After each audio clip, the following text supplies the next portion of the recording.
সেখানকার চেংড়া চেংড়া ছেলেগুলো সকাল 10টা থেকে নিয়ে সন্ধ্যা অবধি না নামাজ আছে না রোজা আছে, নাউজুবিল্লাহ বলতে লজ্জা লাগে। কিছু মুলবি সাহেবেরা আবার টুপি পরে ওদের মঞ্চে বসে থাকছে।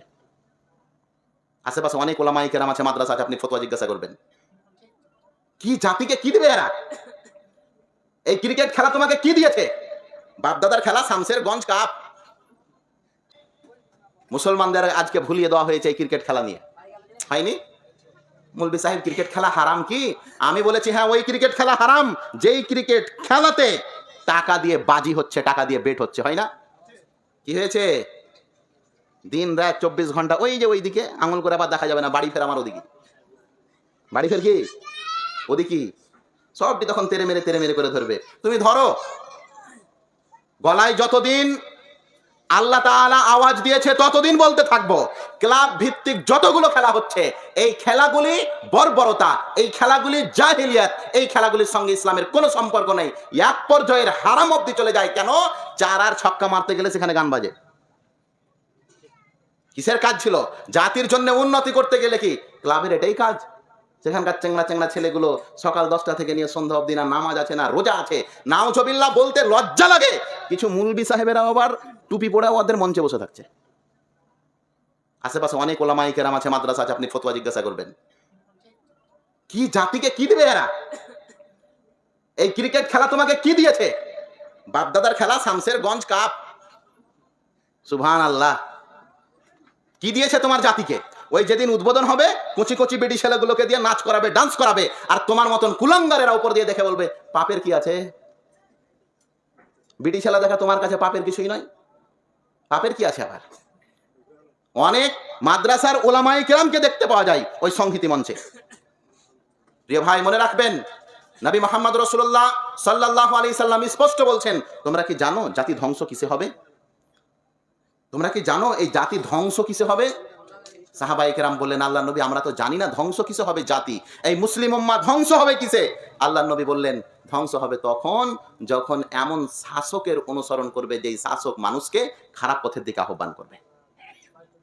একই মঞ্চে জালসা, ওই মঞ্চে গান, ওই মঞ্চে ক্রিকেট, আর সমস্ত ওলামায়ে কেরাম ওখানে হুজুম, হয় না?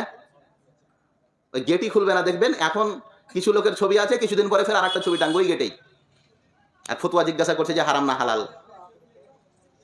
বন্ধু, সিরাপের বোতলে মদ ভরে দিতে গেলে মদ হালাল হয়ে যায় না। টনিকের বোতলে যদি মদ ভরে কেউ টনিক মনে করে পান করে, তাহলে মদ কোনোদিন টনিক হয়ে যায় না, ভিটামিন হয়ে যায় না, মদ মদই থাকে। এর জন্যে সন্তান সন্ততি আদর্শবান করার জন্য মনে রাখবেন, এই জাতির উদ্দেশ্যে ছেড়ে দিয়েন না, এর পিছনে পরিশ্রম করেন, সন্তান সন্ততিকে আদর্শ শিক্ষা দেন, শিষ্টাচার শিক্ষা দেন। নবী মুহাম্মদ রাসূলুল্লাহ সাল্লাল্লাহু আলাইহি ওয়াসাল্লাম তিনি একদিন বসে কিছু খাবার খাচ্ছেন, পাশেই বসে আছেন একজন ছোট্ট সাহাবী, তিনি খাবার প্লেটে, খাবার থালাতে এদিক ওদিক দিয়ে খাচ্ছেন। আল্লাহর নবী বললেন, ইয়া গোলাম, এই ছোট্ট বাচ্চা, তুমি বিসমিল্লাহ বলে খাও এবং এক দিক থেকে খাও। তুমি বিসমিল্লাহ বলে খাও, তুমি এক দিক থেকে খাও। এটা আপনাকে শেখাতে হবে না ছেলে মেয়েকে? সাহস পেল কি করে? আপনার ছেলে আপনার আগাদিকে দাঁড়িয়ে দাঁড়িয়ে পেশাব করে, আপনার ছেলে আপনার আগাদিকে মোবাইলে কার্টুন দেখে, আপনার ছেলে আপনার চোখের আগাদিকে আরো কত রকম কি দেখে, আর আপনি বলেন ছোট বাচ্চা। দুঃখ করিয়েন না, একটা কথা বলি, আপনার ছেলে মেয়ের বয়স এখন ধরেন 4 বছর 3 বছর, সে জুতা স্যান্ডেল পরতে জানে না, ডান পায়ের বাম, বাম পায়ে ডান, এরকম হয় না? বোতাম লাগাতে পারে না, উঁচু নিচু করে বোতাম লাগিয়ে দেয়। ছোট্ট বাচ্চা কিছু বুঝে না, বিছানায় পেশাব করে। আমি এগুলো কোনো ত্রুটি মনে করি না, কারণ ওই বয়সে ওই রকম হওয়াটাই স্বাভাবিক। আমি বলি না 3 বছরের ছেলে মেয়ে কেন জুতা স্যান্ডেল পরতে পারে না, 3 বছরের ছেলে মেয়ে কেন বোতাম লাগাতে পারে না, 3 বছরের ছেলে মেয়ে কেন বিছানায় পেশাব করে। আমি বলি যখন এগুলোতে আপনার ছেলে মেয়ের ঢং নেই, জানে না, তো এই 3 বছরের ছেলে মেয়েকে মোবাইল হাতে দিতে গেলে ইউটিউব থেকে যে ছোটা ভীম ঠিকই বের করতে পারে না? কেন? অথচ জুতা স্যান্ডেল পরাটা যত সহজ, তার চাইতে কোটি গুণ কঠিন হচ্ছে মোবাইল থেকে, ইউটিউব থেকে ছোটা ভীম বের করা কঠিন। কঠিন নয়?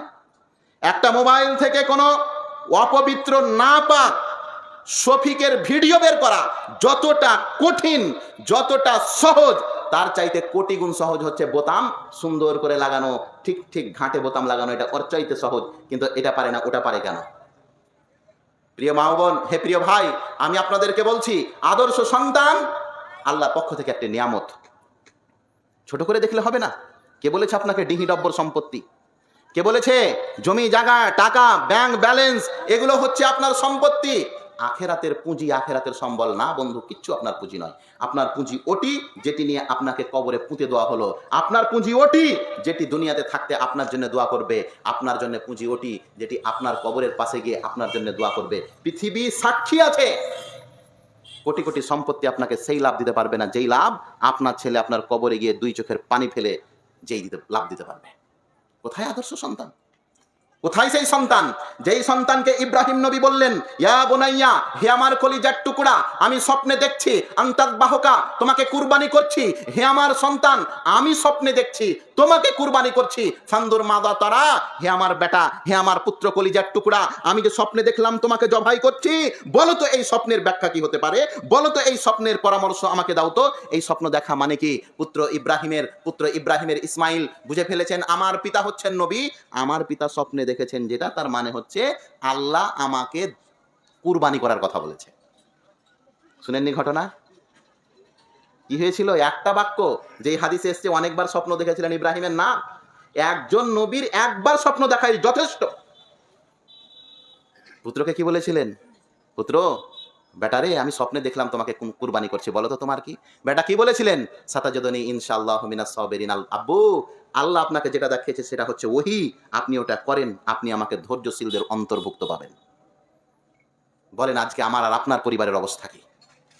শুধু মুখে ডায়লগ বাজি দেননি ইব্রাহিম এবং ইসমাইল, বাস্তব চিত্র তুলে ধরেছেন আল্লাহ কোরআনে।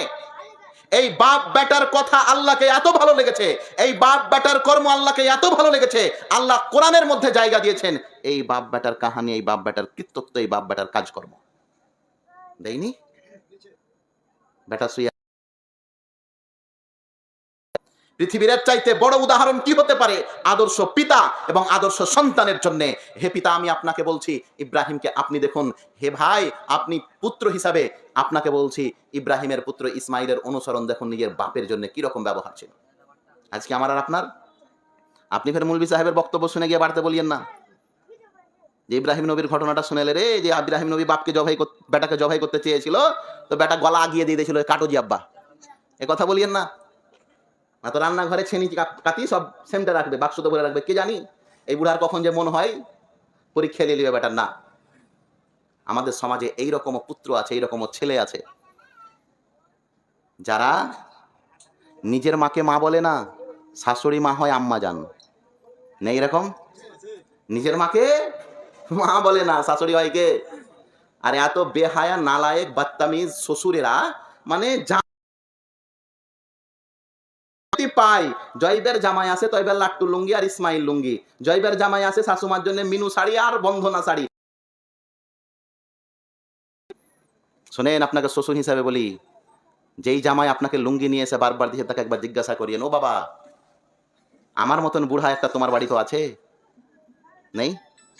ও বাবা, আমার স্ত্রী যেমন বৃদ্ধ, এরকম বৃদ্ধা একটা তোমার বাড়ি তো আছে? যেই হাতে তুমি আমার জন্য আর আমার স্ত্রীর জন্য, তোমার শাশুমার জন্য কাপড় আর লুঙ্গি নিয়ে আসছো, সেরকম ওই বুড়া বুড়ির কপালে কি জুটে একাধ দিন? যদি না হয়ে যায় তো মনে রাখবেন, জামাই আপনি ভালো পাননি। না, জামাই আপনি ভালো পাননি। আর আপনি তো চায়ের দোকানে অহংকার গর্ব করে করেন, আমারকে জামাইটা। ঈদ হতে গেলে সালা সালি উমুক তুমুক সবকে উমুক দেয়, দেয় না? কত গর্ব করে বলে। আর আপনি ওই শালিকে দিয়েছেন খালি 2000 টাকা দামের একটা লেহেঙ্গা, দেয়নি? খুব দামবীর। আর মসজিদে শুক্রবারের দিনে তার আগের দিকে যখন কোটাটা যায়, ওই টাকার কোটাটা, তখন এই দিকে মুখ করে এইরকম করে সরাই, ওটাই 5 টাকা দেওয়ার আর মুরাদ নেই। আর শালিকে 2000 টাকা দামের লেহেঙ্গা আবার কিনে দেয়, এই বলে দানবীর। শোনেন, নবী মুহাম্মদ রাসূলুল্লাহ সাল্লাল্লাহু আলাইহি ওয়াসাল্লাম আদর্শ পুত্র হতে বলেছেন, আদর্শ জামাই হতে নয়। না, দুনিয়ার সঙ্গে সম্পর্ক ভালো রাখতে হবে এই মর্মে ঠিক আছে, দুনিয়ার সঙ্গে সম্পর্ক ভালো রাখতে হবে এই মর্মে ঠিক আছে, বড়দের শ্রদ্ধা ছোটদের স্নেহ এই মর্মে, শ্বশুরের সেবা যত্ন ঠিক আছে, কিন্তু আসল যেটা পিতামাতার অধিকার, সেটা আসল পিতামাই, শ্বশুর শাশুড়ি নয়। না, মা বাবার জায়গা কেউ দখল করতে পারবে না। শুনেন,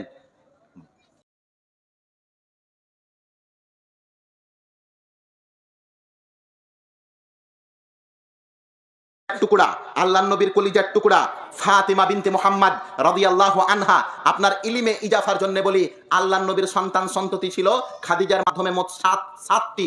আল্লাহর নবীর সন্তান সন্ততি মা খাদিজা রাদিয়াল্লাহু আনহার মাধ্যমে ছিল কটি? 4টি মেয়ে, 3টি পুত্র। কটা হলো? জাইনাব, রোকাইয়া, উম্মে কুলসুম, ফাতিমা। এই 4টি আল্লাহর নবীর বেটি আর 3টা বেটা, মোট 7টা।